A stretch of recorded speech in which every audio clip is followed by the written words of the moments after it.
What is up, my friends? Thank you so much for joining me here today. My name is Simon Parsons, and this is the High Value Skills Podcast. This is the show where we talk about all the skills that are not taught in school, the ones that actually move the needle in life, help you make more money, live life on your terms, and do what you want to do in life. Today's guest, his name is Pavel Stuchlik. He is a former professional cyclist. After he did that, he became a seven-figure entrepreneur and made his first $1 million by the time he was 21 years old.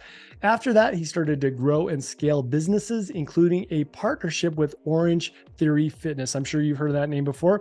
He was able to help them grow into seven different markets. And after that, he felt like he was kind of out of alignment with his passion or purpose. He felt like he was chasing the money, so to speak. I'm sure some of you can relate to that. He wanted to get on track, so he did what's called a full system reboot. We're going to actually share that process with you on this podcast.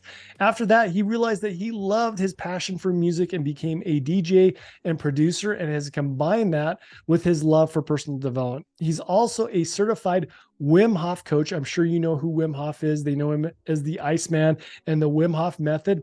What's cool is he also gave me a Wim Hof breathwork session, which I'm going to upload as a separate podcast episode. But this is something that you could do. You can participate in his training via my podcast.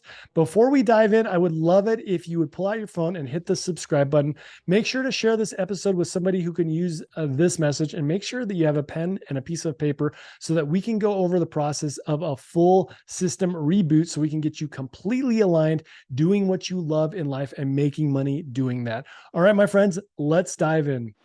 Well, thanks so much for joining me. I was really excited. I mentioned this before we started recording, but you and I have so much in common, whether that's personal development, Wim Hof being more connected and present in the modern day and age, entrepreneurship, and then a former professional cyclist and DJ and producer. Now, for me, like, I love cycling. I've been a fan. I think you actually did what I dreamed of doing when I was 17 years old. I always wanted to be a professional cyclist.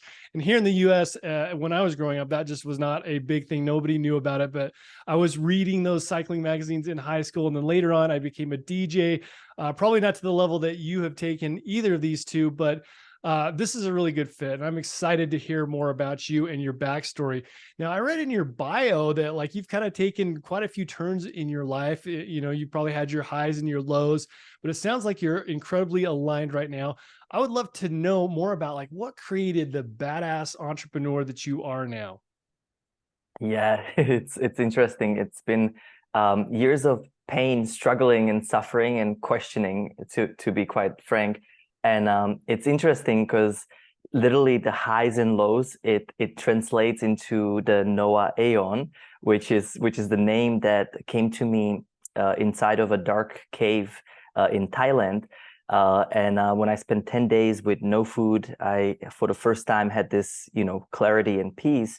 And what I saw in there was that I've been playing ping pong or tennis for way too long. And, I had highs, I had lows, I had really dramatic highs and very dramatic lows, going from making millions of dollars to be completely broke. And essentially, through this place, I kept on questioning, like, there must be another way. Like, this can't be it. Like, is this how we're supposed to be, riding this scale of this life? And so, the answer was, I found harmony, I found health, and I found peace. And it was through so many different tools in one place. And, we can get into some of them, I think, later. But it was taking this charge, taking this practice, taking this journey through self-transformation into my own hands, and stop giving power to these external situations and cycles that literally just keep on repeating and repeating until we re-see them for something new. And so that was really that big objective that I had to do. But it wasn't until I silenced myself, until I went deep outside of everyone to really hear, who that person is inside. I love that. Take me through the beginning of this. So, like I mentioned, you're a professional cyclist. Now, that I know how demanding that is. I mean, there's a lot of training involved, 20, 25, maybe even 30 hours per week on your bike, just pushing yourself. But is that the starting point of this whole career of yours?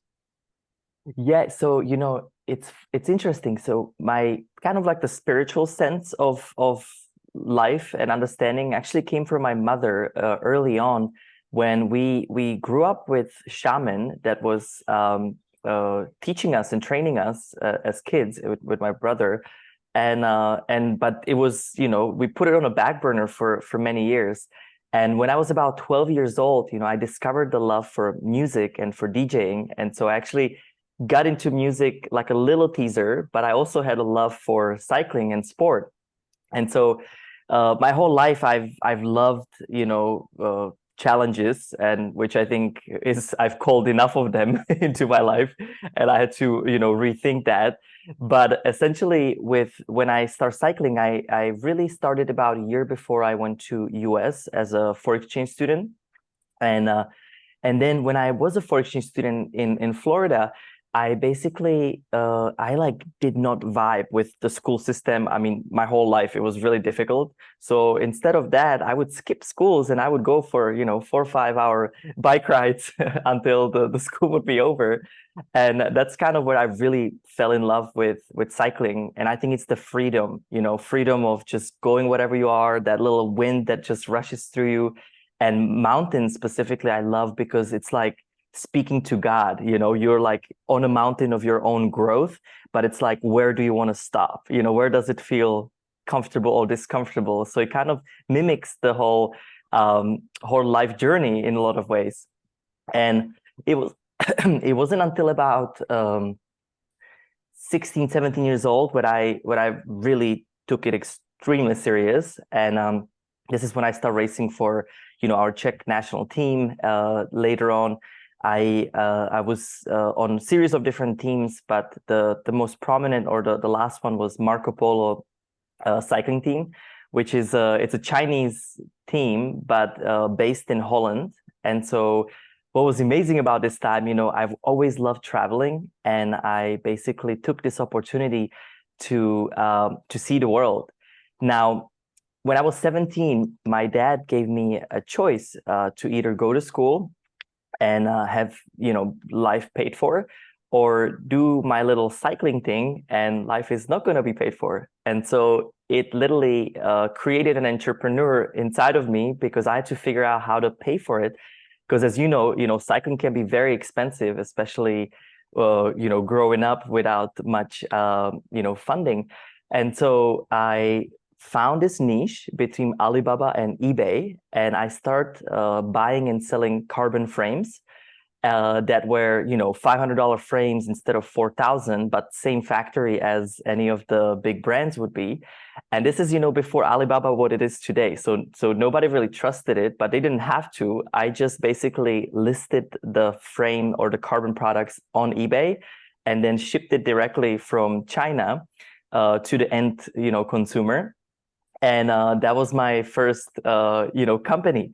And later on, so I used all of the races, whatever we would be traveling to actually talk to the bike stores and telling them, you need to have your own carbon bike frame as well. And basically, I used all of these races to sell, my carbon bikes, which ended up growing really significantly.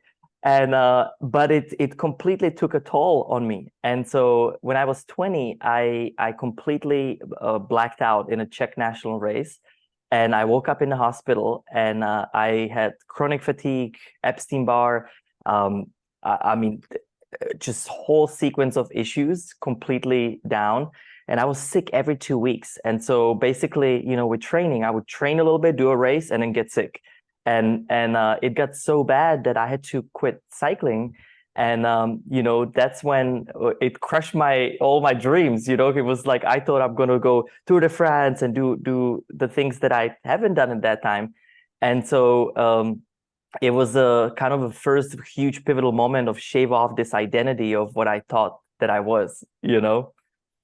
What was your biggest lesson from that point? Would you have changed anything different on that path? Well, it's interesting, right? So the path was never really for me, if I look at it from this perspective. I think I was supposed to do cycling for one thing, and that is to build this endurance and not being afraid of no's or being scared. Like like what I've learned after cycling is when I put all the energy into business, it was so easy because if I put 15-hour workday, without the strain of the physical, I mean, it was like this was so, I could outwork everyone. And I don't mean it from like an egoic place, but I could just do so much more because of this drive and because of this endurance to be able to uphold. And so I really think, and again, this is a lesson I've learned. But when I put all of my efforts after into opening, Orange Theories and building this purpose-driven company, I like saw it as a stage race, And so what I had to learn was how to unhook and how to actually rest, because I was constantly just ready to go, I can totally connect with that. It's so interesting because, like, we do those long rides, 6, 7 hours, and it's like I can do that in the office. It's so much easier. And I wanted to ask you this before we move on, but when it comes to competition, how does that, like, I have my own views on this. I feel like cycling was so instrumental, competitive cycling really created some unique skills for me that allow me to be more competitive when it comes to business. What would you say are like 1 or 2 skills that you cultivated as a professional cyclist that are helping you right now? I think you mentioned one is endurance. Is there anything else that you took away from professional cycling? Well, so actually, I might, and I'm so sorry, but my view when it comes to sports in general, so I didn't learn this until I was professional, because then all of a sudden it was about, going a breakaway so your logos are on TV, it just all became about this marketing, and the whole game of cycling was like half of it crushed. Like the reason why you love cycling was really not there anymore after. And I actually had a continuous lack of purpose, even though I like still loved it and I wanted to do it. But there was this like questioning inside of me, like, why am I doing this? For who? And so, what I've learned is literally sports in general, like just categorizing any sports, it's like modern gladiatorship. You know how gladiators would be fighting, back in the thousands of years ago. And basically people would get really just like activated when they would fall or die. And that to me is the same thing. When you have a hockey, you have a fights, or on a cycling you have a crashes. It stimulates that same primal feeling. And so then I was like, so what, I'm a gladiator, paid puppet for some company to basically destroy my health. And so I literally had these realizations. And so that, made it easier to justify, like, why am I doing this? And so again, there's a love of cycling, which that's just in your heart, and that's something that's beautiful, right? But then there's this game of winning, which later on I learned, if I'm winning, it means somebody else is losing. And especially in business, win-win wasn't good enough for me. I practice something called a triple benefit now, which benefits me, benefits you, and also benefits the whole, planet and communities. Because, the good old win-win could also be damaging, the ecosystem, for instance, if you're selling product that is really bad for the earth. So I know it might not be the answer. No, but that's exactly it. I think you brought up a good point. Like, while there's a lot of things I can appreciate about like competition, it can also create lack, right? It can create this like zero sum game where it's like we feel like we have to win and the other person has to. So I actually really love that you brought that up. Let's talk about like the site. You created a business to fund this whole thing, and you're buying carbon frames from the same manufacturers that create some of the bigger brands out there. You started brokering these two bike shops. What happened? How far did that go? What was the next transition for you? Yeah, so I later on, so basically the transition was that first it was a custom bikes for bike store. So I kind of went into B2B. And so it was anything from frames, seats, wheels. I mean, I grew the whole I guess scale of the menu, so to speak, into all of the things when it came to carbon. So carbon was my thing. And later I just start flying to Asia, to the factories, which is what changed the relationship, changed the pricing, changed everything for me. So I actually set up a full account. So started off with just a drop ship and then build it into a full B2B type strategy while I was, training or racing around the world. And it was such an easy sale because if you go into a bike store and they're buying it, 100% higher cost already from these places, and now they can have it cheaper and buy it at less, it was just like a no-brainer.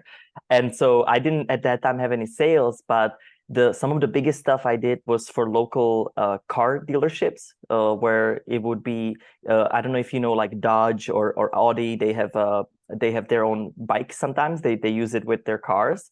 And so that was kind of that direction that later on I went into. And I sold piece of this at the age of 21, basically when I got about a year after I got out of cycling. Then you moved into Orange Theory. Is that what happened next? Yeah, so actually not right away. So about the time that I quit cycling, I decided to move to America. And basically I was on this hunt to figure out how to stay in America because of the visa situation. And so I actually was looking at multiple different things, just something that could work. And it started with a bike store in Phoenix. Then I found a sushi restaurant in Colorado. I mean, I literally went around the States kind of figuring out what I know and where could I, invest the money in while getting a visa for like the investment visa. And so I ended up landing on this sushi restaurant in Boulder, Colorado. And basically, had it purchased. It all went fine until about 3 months later when it didn't qualify for the visa.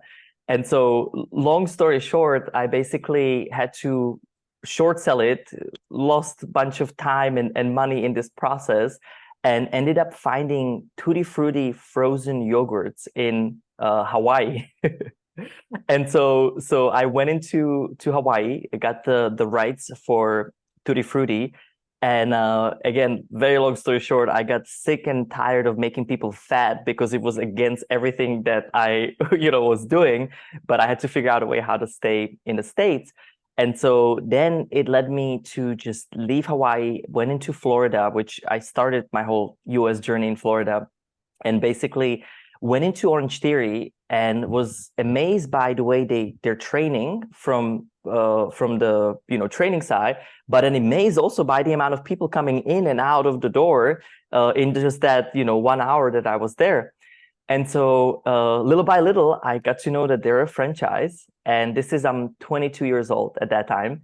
And I jump on a car, drive across Florida and meet the founders and the CEO. Now, this is when they had about 6 locations. That's it. Now it's like 2,000. And this is when they had about 5 employees total. Now it's like hundreds. And so I was this kid that had, some business experience, some backing, but basically I asked them, can I franchise this? What is your available, state and where? And they gave me 2 days before the dark period of every franchise. They redisclose once a year and you cannot, sell any more franchises. And I think it was their kind or polite way to say, fuck off, basically. And but I was able to figure everything out within those 2 days. And I was on the car to Atlanta, Georgia. And basically this whole journey started, first in Atlanta. And within 6 months, we became the fastest growing region in the entire chain because of, I think, cycling. But basically, we were able to just sign leases super fast, figure out the build outs, get enough other franchisees because I was an area developer. So we were both opening our own stores, but also, had to look after the other ones that we were selling. And since it became so fast, so I ended up partnering up with the president and CEO, and then we went, out to the other markets. And so I ended up getting Nevada, Oregon, San Francisco, or parts of Bay Area. We went to parts of New York, South Florida, as well as Hawaii, and that kind of built this whole empire for the next 6 to 7 years. And basically build it all the way from east to west, and got on this crazy journey through Orange Theory. That's beautiful. Now, you mentioned something when we first started talking. You said that it sounds like you've had like your ups and downs. You mentioned that you had made a lot of money, but also lost some money. Tell me more about that. What happened? Yeah, so in this time, in this during the Orange Theory phase, I still committed myself that every 3 months I'm going to do something very discomfortable, because I still had that same inner calling, like, why are you doing this? What is this for? Because to be honest, there was a place and time where my ego took over and where it just became about, the next locations and the next growth and then the next buyback. And I was in this like very capitalistic, mindset, which was kind of far out from the inner core that actually is here, inside. And essentially, I overextended myself. Number one, I ended up investing into meal plan delivery companies. I opened up my own yoga, fitness, meditation studio in Atlanta. I just had so much going on, and I don't even know how I was able to do it when I look back. But in this craze, every 3 months I did something crazy. So I first trained with the samurais in Japan. Then I did the Zen master training. In that I found uh, the ambassador of peace training, which was in Brazil with the psychics, Wim Hof, and just so on. And it wasn't basically until I spent 10 days in darkness that I had this epiphany of who I want to be and who I am. And so about 7 years ago, I go into a dark room and basically leave my phone behind, no light. I mean, just me and my thoughts. And essentially, it took me about 7 days before I finally just given up.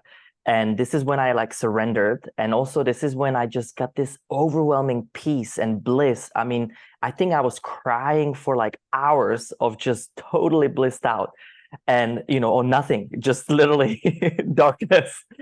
And it was so powerful that I basically had this epiphany of what I want to do and what I've been putting on the back burner. And this is when I rediscovered my passion, my purpose, and legacy, which I call it today.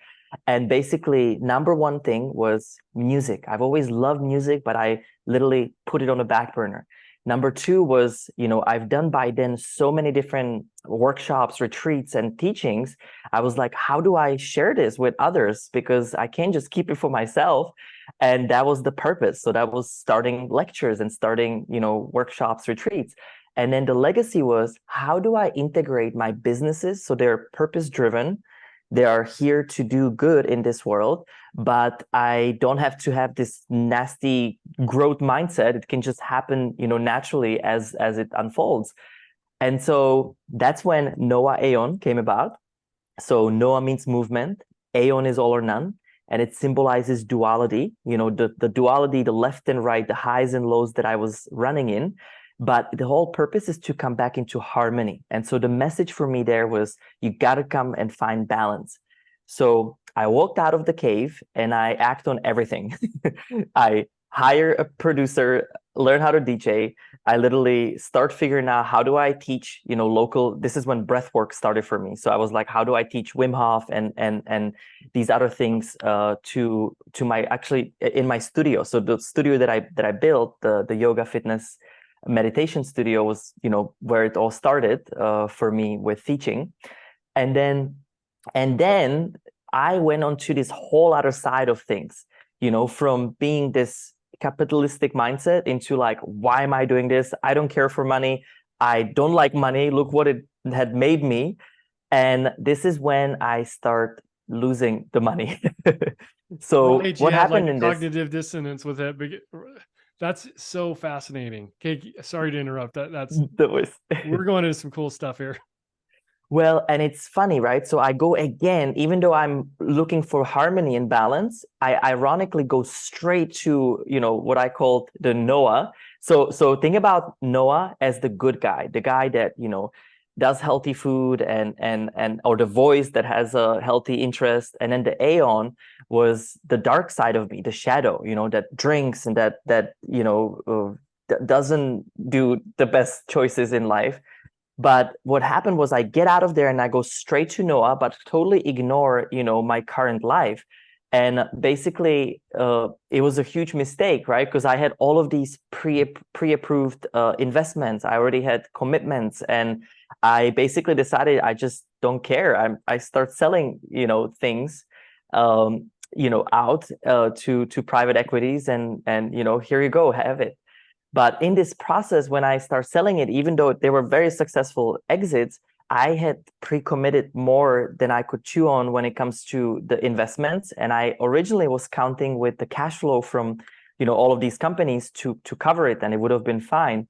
But then I got into a massive trouble with cash flow to be able to sustain this. And on top, I had 2 or 3 regions that were not profiting and were like double the cost on build out. So it was like the worst thing that could happen, just exactly happened for me. And in this process, it got so bad that all of a sudden all my accounts were frozen. So this is when I was already teaching and doing, what I'm doing. But one day I wake up and literally I have like 40 different accounts, everything below zero. And then it got frozen. Then the financial groups came after everything that was left in there, and basically I had gone into below zero. It was very scary time because of the lifestyle that we were living at that time was also very overblown. And essentially, I could not. What I didn't evaluate is that my workshops and everything that I was doing is not going to replace, millions of dollars every month, but I wanted to, but I would have done it for free anyway. And so huge lessons was self-worthiness. Huge other lesson was how do I feel worthy to basically make money with doing good versus just having this entrepreneur head on, this capitalistic persona that knew how to make money quickly and well, but did not, find balance through that.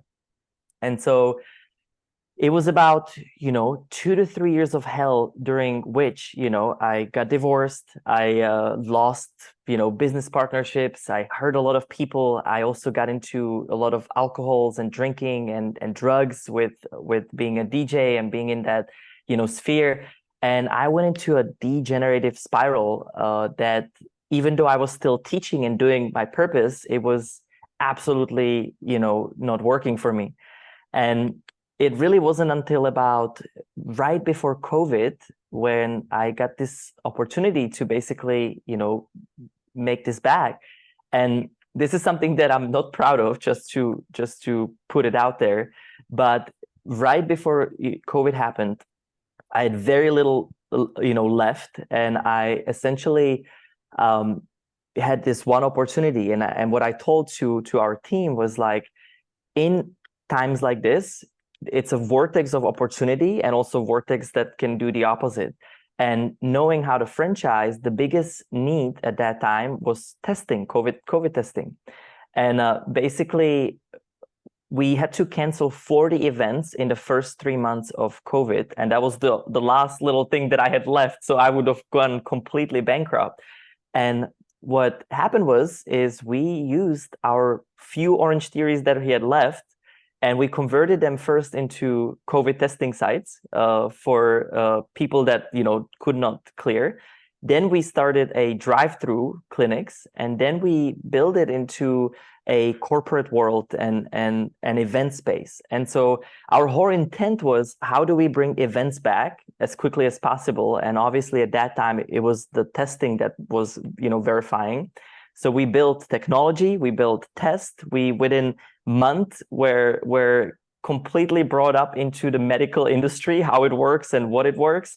And basically within 6 months, we were on Forbes, Bloomberg to create the first COVID testing vending machines in the airports. And we basically, at the peak, we were serving Home Depot, Atlanta Hawks, IHG hotels, Sony Pictures. We were testing some of the biggest companies because we created this automation and flow and reading. So we made everything simple, where the medical industry is very distorted in that sense. So little by little, we ended up having this crazy vortex to be able to breathe again. And literally this allowed me to finally step back where we are today, and what do we actually want to invest in? What do we actually want to do? And how do we bring this back? And so about 3 years ago, I stopped drinking alcohol, and that's when all of my shifts really happened. I got rid of all the poisons in life, from people, from foods, from everything. I completely moved into the most beautiful relationship that I have today with my partner. And so everything that I lost was replaced by this beautiful, symphonistic harmony that I'm living today. And all of these lessons we teach through our journey through self-transformation, so people can also find that peace in their lives. Well, I love it. You and I had kind of talked about this before we hit the record button about distraction. And, I think that you mentioned a couple of times like that you've been pulled in different directions. There's this, one side of you, I call it the alter ego. You have the good side, right? That wants to do good in the world. And then there's a part that wants to make a lot of money. And a lot of times those can conflict with each other, but it sounds like you found coherence between that. It also sounds like a couple of times you had to reset what you truly wanted. And it might have been a little bit tough to figure out what is it that we truly fucking want in life. I think a lot of us are confused by that, or we just accept what we think is. Now, I want to start talking a little bit more about some of these distractions. I think you mentioned like social media can be a big distraction. There's a heavy focus on dopamine hits and just like getting people to just like consume more and more and be disconnected with the real world. But tell me some of your thoughts on that. I know that that's something that you're passionate about. How are we losing our sight? How are we not living on purpose? How are we being distracted by dopamine, by media, social media, politics? Well, so first of all, it's by design, right? Because if you look at this earthly life we live in, there is two ways to live, right? There is either the duality way, which is either you're in fear or you're in love, and you keep on hopping from one side to another. And that goes for everything. That goes for success, or for success to happen, you have to be unsuccessful. Now, this is, some people call it the matrix, and literally this whole construct is designed from the time we're born until we die, and it's all to keep us in this loop, in this wheel of circle, where you're playing somebody else's game. And I got to see this especially through my deep vision quests when I went into South America and South Africa for the search of the meaning. And what I saw in there was that basically anytime that we continue recycling these same times, we feel like we're in jail. It feels like you don't see way out. And I didn't see way out either. It's literally like Matrix, the movie in so many ways. Now, what happened is, in order for us to step outside of that, well, first of all, we have to clean up all of that baggage that is holding us back. And I call it the process of unhooking. Now, in this journey through self-transformation, I've learned that life is actually really easy, but we have to acknowledge the different aspects of our life and start working with them consciously, so we don't keep on thinking that life is unfolding, as things are happening to us. Rather, every single thing that happens to us is a sequence of our thought, of some words, of some action from the past. Now, the issue is we don't see that cause and effect in action because it's delayed. And so we continue wondering why this keeps on happening, because we didn't take enough time off in the silence and meditation to really rediscover and re-see these experiences. Now, I'll go into some concepts now, so that way we can give actual tools for somebody so they understand where they are. And so in this journey, I've noticed that there's only 3 really levels that we operate in. There is the me, we, and then be. The me is your individual consciousness. This is something that you can physically, mentally, emotionally, and spiritually change. And those are the 4 aspects of the me. The we is the collective, and this is your relationships, the environment that you live in and that surrounds us, because that's either giving you energy, supporting you in your growth, or is taking you and keeping you backwards in that same loop.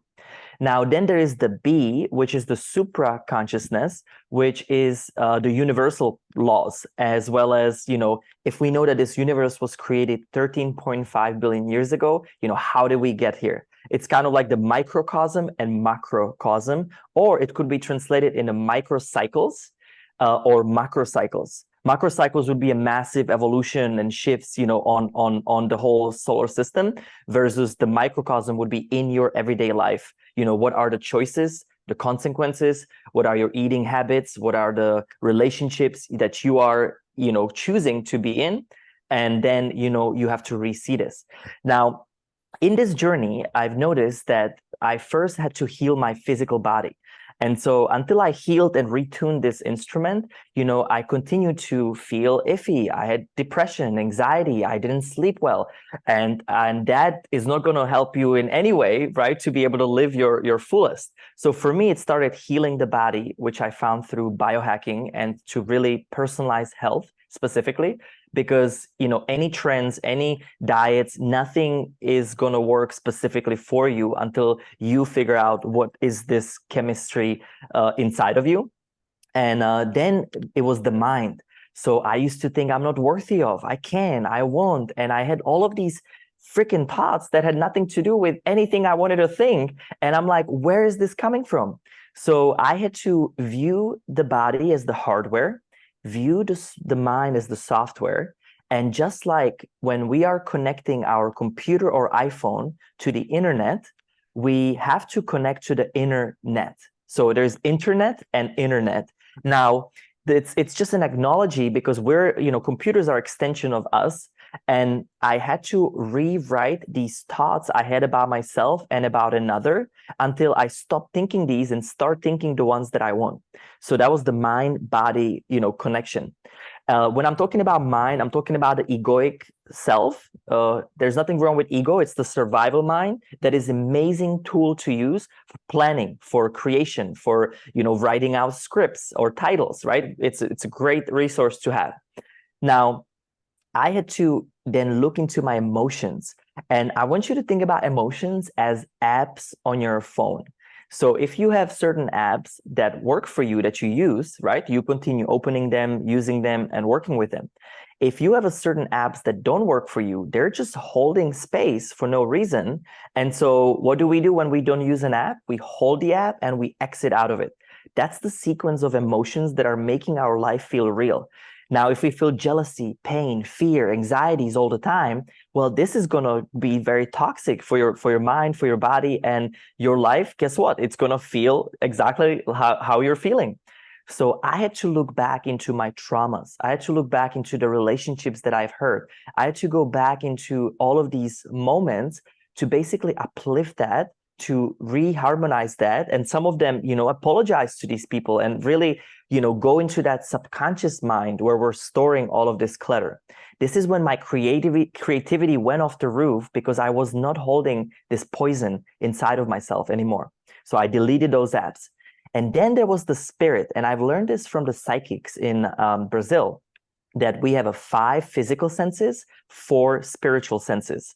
Now, these spiritual senses, everybody has them. We just don't properly label them, and we're not taught to use them. And again, that's by definition, because if we were using them, we would be limitless. And how does this society want us to be? Is limited from a place of fear, control, so that way we don't think of us as these magnifying, powerful, amazing beings that all of us are. Now, in this process, I had to tune into these. So there is a higher aspect of us that is already realized. That's the part of the B. And then there's the smaller self of us, which is the egoic mind or the monkey brain. Now, in this process, we have to integrate these together, number 1. And number 2, we have to tune into these senses. So sense number 1 is your inner hearing. And those are the little whispers. The whispers that are telling you, stop watching Netflix at midnight, or start working out, stop drinking alcohol. It's the whispers that have your back all the time. It is always your highest interest, and it always will serve you in your highest good. Now, we ignore these voices, and I was one of them. I ignored them my whole life, especially when I wanted to do something, raunchy, and especially then I would, be overblown by the AON voice. And basically what I had to do is, when you want to build this muscle, you essentially have to treat it like if you go to a gym. So what you do is you acknowledge this voice first. So thank you, I heard that. The next time that you hear this inner silence. The second thing is what you're going to do about that. Because if you don't follow the voice, you're not going to strengthen that connection.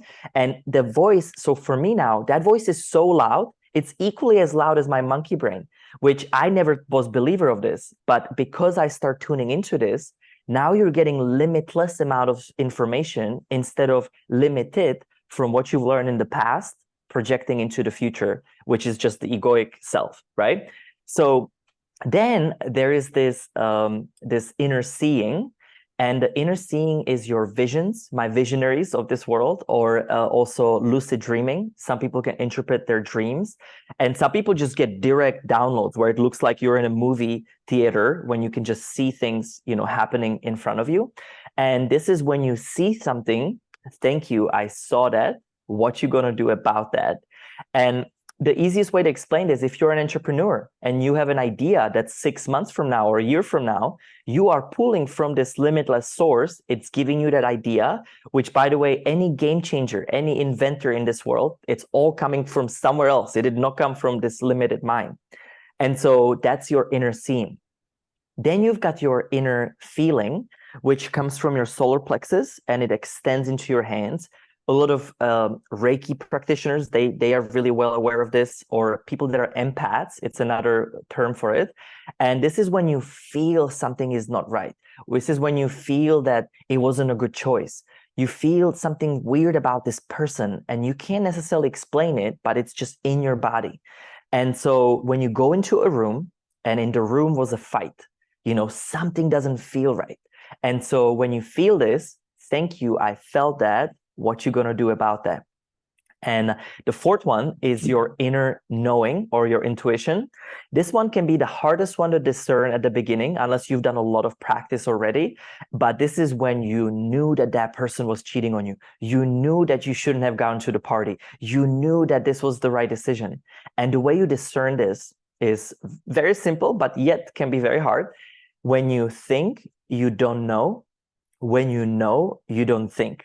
Because it comes from your knowing. It's every part of your cell is just like, yes, this is the right choice, but maybe we ignored it.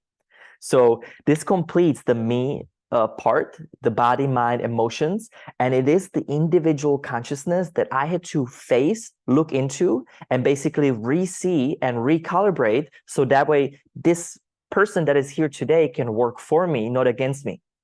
Now, naturally, I start thinking, what about others? What about relationships? What about the environment? And so for me, number one, it's the relationships. So what are the top 5 people in your ecosystem right now that are either taking you forward or bringing you backward? Because I like to call them the army of angels that you have, because if you have an angels all around you that are just reflecting the best of you, now you can really accelerate them and accelerate you in that collective consciousness, which is, it's everything, right? If we can collectively unified in a group coherence, we can accelerate the shift from a thing about your relationships, think about your people. Then it went into environment. And so I start thinking, what clothes am I wearing? You know, is it toxic? What type of toxicity am I bringing to the me part, right? To the physical body? Or also, what air am I breathing? What food am I eating? Food sources specifically. What water quality am I bringing in? Because it's all external, right? It's all surrounding us, and affecting us either positively or negatively. And in today's world, especially, the environment has gotten so bad that we have to be so careful with what we're putting in or around us. And this also goes into EMFs. I mean, I went into a whole rabbit hole because when I lived in Houston for a short period of time, I was for the first time in downtown where essentially it was just overfueled with EMFs. And this was when they rolled out 5G. And I never really believed in this, that it was really that bad, because if you Google it, you know, there is nothing, you know, negative about it by profit and by no chance. And then I started looking into these unexplained health issues that I had. and I've noticed that basically, oh my gosh, like I am mildly EMF sensitive. I have exactly, these symptoms. And so for me, it was figuring out how to get rid of the EMFs I don't use and how to also support them, which I use this key technology device that has completely depolarized the harmful effects. So that way I'm in a natural state of environment. And that's the we, the collective. And then you go into the B, and this is when you start questioning, the true meaning of life. This is when we go back into the essence of that little drop of a dot that we are of all of these levels.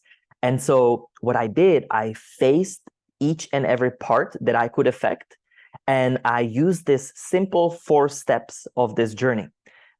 It all starts with wake up, the awakening phase that something is not working. So you first have to bring up to the surface, and maybe do it right now if you have the space. Just do a deep self-assessment.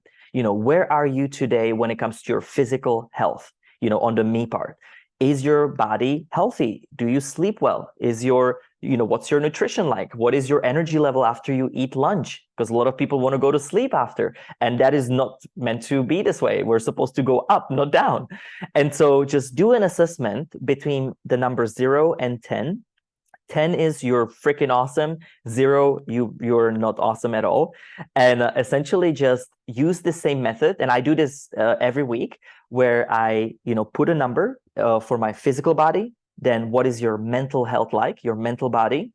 Then what is your emotional body like? What are your emotions? And then what is your spiritual connectedness? How connected do you feel? So that's the first 4 that you can just do 0 to 10. Then I move into the relationships, the we. So 0 to 10, how are your relationships currently serving you? And then your environment. What type of environment are you living in? Is there a mold in your house? Are you living in a center of really polluted city? Just make a true assessment that's intuitive for each of these. And then the essence, the B, how do you navigate? How open are you to these greater concepts? Because there is so much more to life than I ever thought before. And so I simply do this, take the number down and divide it by the total number and get an average. Where am I, today between the 0 and 10? And that's a simple way how to wake up, how to awaken, and how to bring this to the surface. The other simple, idea is if you take a blood test, you're going to get a set of results. And let's say that is for the physical body. You maybe are low on vitamin D, maybe you're high on environmental toxins. So it gives you something to read. The second phase of this is cleanup. And this is when we got to get rid of the clutter. We got to get rid of negative mind, negative relationships. We got to get rid of the toxins in our physical body. So cleanup is a hugely important, because for a very long time, I lived these 2 lives. I had the old part of me and the new part of me. And the new part of me was doing the good stuff, and I was in that duality mindset. And then the old part of me was making the bad decisions. Now, what I am today, I let go of the bad decisions, let go of the toxins, let go of the bad people, and I've integrated it into that harmony, into that peaceful state. But it was not until I let go of the old stuff, because we sometimes tend to hold on to them for way too long. Now, the third part is power up. This is when you bring the power back to you. This is when you supplement vitamin D. This is when you bring new relationships, new thoughts, new emotions, new ideas. And this is when you go into the offense, right? So you're done with defense. You're ready to now accelerate your growth. And then the final part is rest up, which is the process of unhooking. So this part I failed the most. Resting was not a thing for me until, a couple of years ago. And in that rest up phase, this is when I broke it down into a day, week, month, and year. So once a day, I spend 1 to 2 hours with just myself. Give you an example this morning. So before I did this podcast and I touched my phone or anything, I went outside on the sun. I was sun gazing, viewing the sun going up. Then I did my breath work. I did my stretches. I did some push-ups and activation. And then I used Neurovisor, which is a light therapy for your brain, which helps my brain to go into focus. And then I went to my partner, got to cherish this day. And went through every moment of my day, how I want the outcome to be. So that's the first time I unhooked of the day. Then once a week, I spend one full day of complete unhooking. This is when I turn off computer, turn off phone. This is when I am also the first part of the day on my own. Because if you don't spend time just with yourself, you continue to mixing and your biomasses with others, and you continue living life of somebody else rather than who you want to be, who is your, what your life is supposed to be as. So once a week, it's full day. Once a month, it's 3 to 4 days. And the reason why it takes about 3 days to fully unhook. If you've ever been to a vacation, you don't know what to do with yourself the first couple of days because it's, the mind is racing and the phone and everything is around you. And the last day of the vacation, you don't want to leave because you finally feel like you dropped in. And so if you ever had this issue happen, it is because it does take a little bit to detox from the life itself, not just physically, but just get rid of the clutter. And once a year, I spend 10 days in darkness with no food. And this is my complete yearly realignment. Now, you don't have to do this extreme. I mean, you can go into a cabin, you can go on a hikes, you can do whatever fuels you. Just make sure that good chunk of this is spent just with yourself, because you got to find that time to reassess everything. So wake up, clean up, power up, and rest up. That's this flow that I use in every aspect of my life to continue bringing consciousness into every decision that is happening.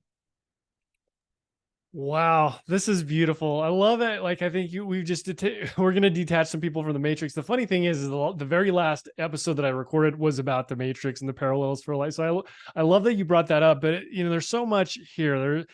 I would love to keep diving in deeper because this is a true rabbit hole, but I think you've given us a very holistic view of things. And a lot of this is subtracting.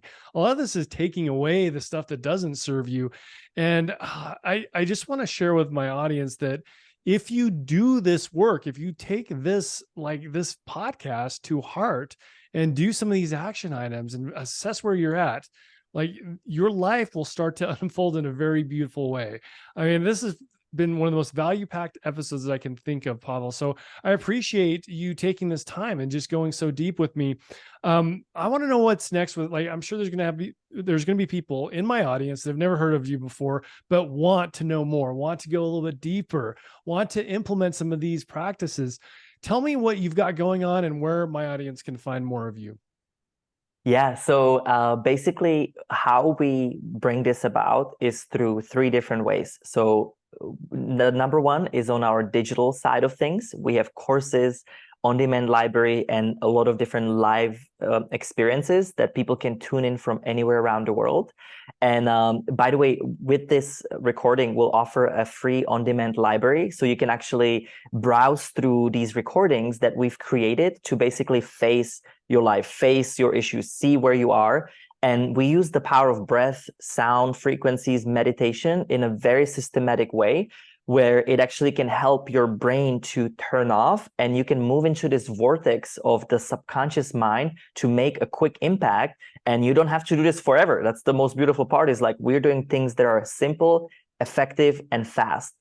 Now, the second part of things that we do is in person, which, I love the most because we get to connect with people in groups, and we do retreats, workshops, and immersive experiences. We call it something called the System Reset, which is the signature experience and also signature course. And the System Reset, it literally means you hold the button on your computer and it resets after 2 seconds. And that is exactly what we're doing with your mind, body, emotions, relationships, and beyond, using these ancient and modern tools that are scientifically backed to do so. And then the last part is we have a whole holistic conscious product offerings. Anything from vibroacoustic meditation pods to help you with the nervous system, all the way to light therapy, as well as we have a whole scale of EMF products to help you fight the different issues in the environment. And what's in for our future, we're basically building this whole holistic ecosystem so people can, not just hear about this, but also have a way to be able to implement it immediately in their lives. And the last thing I will say, this is the one that I'm the most excited about. we have been able to figure out this EEG headband that can measure group coherence. So what we're building Peloton or Orange Theory fitness for your brain. So we will be able to have thousands of people online, and we will know if we are in a group flow or if we're in a group coherence. And one of my biggest wishes for this is I envision having like Tuesday prayers for people that need, healing. Wednesday manifestation for people that want to manifest. And 1+1 does not equal 2. It's infinite. It's exponential. This is measured by science, and so, or quantum science. And so we can quantify this effect and help people actually do exactly what we're dreaming about. And so that's something we're super passionate about. And our website is noaaon.com, NOAAON.com. And then NOA AON official for any social media. We give tons of free value there as well. And yeah. Oh, I'm so inspired by the big thinking. I love EEGs too. That kind of started me on my path, a few years ago, purchasing the Muse brain sensing headband, but like doing that, like with coherence and other people. I'm really excited to hear more about that. I have one final question for you before we sign off. It's obvious that you've taken advantage in so many ways of like cultivating that entrepreneurial spirit in you, where things are shifting, like online, you've got a good digital presence and stuff, but somebody who's like wanting to step more into entrepreneurship or business online, what would you say are like the top like 3 skills that somebody should be honing when it comes to like the creator economy? Yeah, so first thing first, I highly advise to first rediscover your why, meaning what is fueling you? What are those thoughts of even this burning desire of doing it? Because if it is just to make means with something else that you're currently doing, it's going to come from that limited mindset and it's going to get you burned eventually. So first thing first, I always do before I look at anything, I look into the outcome. So when you're creating something new, there's 2 ways to create. You can create it from your analytical egoic mind, which is limited, right? It's bounded to polarity, or you can create from your heart. Now, when you're creating from your heart, it works a little bit different. So the tool number 1 is images. You want to create images of yourself, like imprints, as if you were in your movie of your own life, and just start visualizing exactly the outcome. So as if you already had it, and start seeing what it will, what does that life look like for you?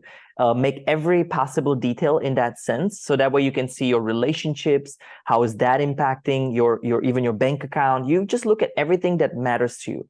The second part is you attach the emotion to it, because if we don't have the emotions, there is not that feedback that this cycle needs to be fueled by. And this is when you ask yourself, what will this result make me feel like? What is the outcome? What is it if you had everything? What are those emotions and feelings? So we can open up that heart and that imprint into that sphere around you. Now, the third part is then you bring the intention and attention. So a lot of people start with intention, but I actually challenge that to bring that last in this format, because intention comes from your mind. So I want the heart to drive and navigate the visions, the emotions, then you move into the intention. And then what are the steps that you're going to take to achieve that? And, I always tell people, even if it's something that is not realistic right now, don't do what I did, which is I like backed off from my past life, lost everything in the process. Keep everything that you have, find surrender in that space. So that way it's not like, oh, these employees are wrong, or my boss is bad, or, whatever these self-thoughts are, that is still actually teaching you, because until you feel an emotional reaction to someone or something, there's still lesson inside of that for you. So I would surrender it, accept it for what it is, understanding it that it's feeding you and it's helping you at this moment, while you start spending anywhere from 4 to 8% of your time on the new images and visions and emotions.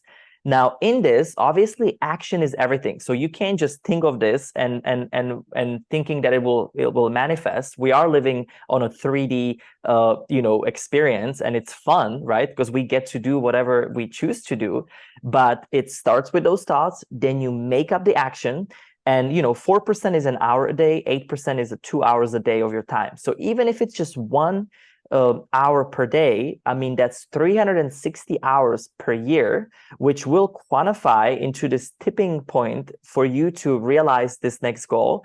And when it outgrows your income, when it outgrows that part, then you can slowly, integrating that purpose, that passion, and that legacy into one.